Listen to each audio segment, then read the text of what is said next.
antes da Constituição de 34 e a primeira Constituição brasileira, de 1891, previa a dualidade dos direitos. Então, havia um direito federal e os direitos dos estados, como é hoje, por exemplo, nos Estados Unidos.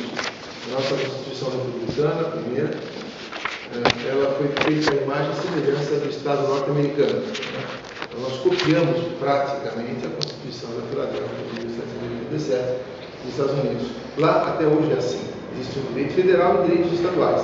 Então, o Código Estadual, o processo civil, o Código Estadual Penal, o Código Estadual Civil, assim por diante. O Brasil já teve isso. Mas, em 1934, nós voltamos à unificação do direito, à unidade do direito nacional, e nós temos um Código do Processo Civil. Agora, cada estado tem a sua organização judiciária. Organiza os seus próprios tribunais, com competências específicas. Então, pode ser que um outro estado não tenha vara de família, mas na maioria dos estados brasileiros isso existe. Varas de família para processar questões que envolvam o direito de família. E entre elas, as ações de Estado, as ações que versam sobre o Estado e capacidade das pessoas. Então, essas ações, estava dizendo, de interdição, por exemplo, que trata da incapacidade, a pessoa não tem como reger sua pessoa e bens, nada obstante já tenha alcançado a maioridade civil. Então, essa ação de interdição se processa perante um juízo de família. Outras ações que versam sobre capacidade também, estamos falando aqui de capacidade civil, capacidade de direito que todos temos, inclusive o nascituro, mas capacidade de fato, aquela para praticar atos da vida civil, nem todos têm. Então, quando é questionada essa capacidade, e há uma lide envolvendo esse questionamento, essa lide é subsumível a um processo de natureza de Estado, de incapacidade, e, portanto, vara de família que processa essa matéria. Outras ações de Estado que podemos ter é relativa ao Estado de família.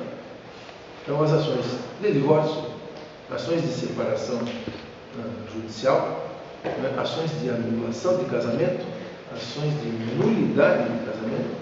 Então, todas essas ações envolvendo o status família são também da competência das varas de família, segundo o direito brasileiro, e são ações de Estado. Portanto, que envolvem direitos de natureza indisponível. As pessoas que estão ali envolvidas não podem transacionar a respeito desses direitos.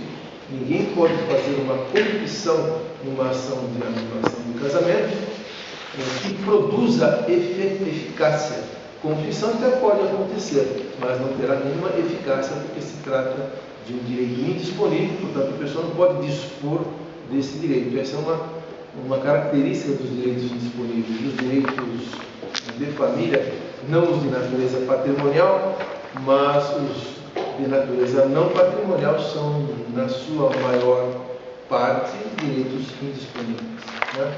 Então, estava dizendo aos senhores que os atos de disposição de direitos praticados relativamente a questões de Estado, eles são ineficazes. Eles podem ser existentes e podem ser válidos.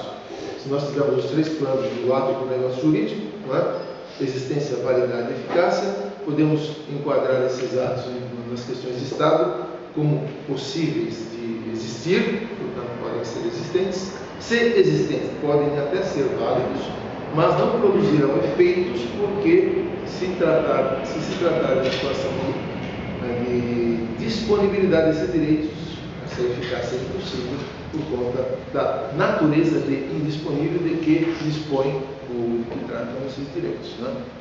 Muito bem. Então, as questões de status família, eu estava dizendo, também são questões de Estado submetidas, ou passíveis de serem submetidas, ao juízo das varas de família.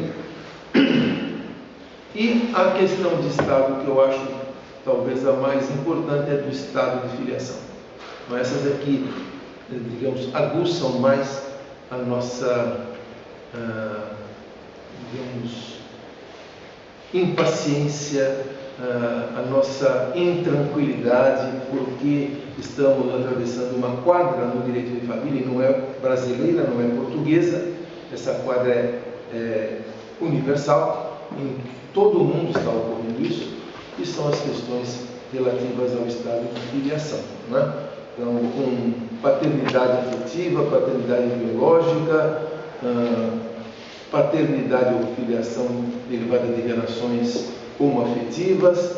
Tudo isso está a provocar as nossas preocupações no mundo inteiro, repito, não é Portugal e Brasil, de modo que as ações de Estado que versam sobre essas questões hoje, elas merecem uma melhor e maior reflexão de todos nós.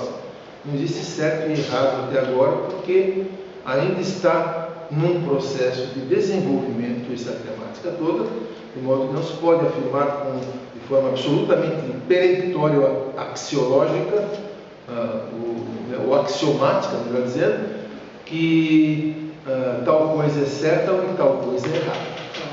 Precisamos meditar muito a respeito disso, com muita tranquilidade, e isso virá com o tempo.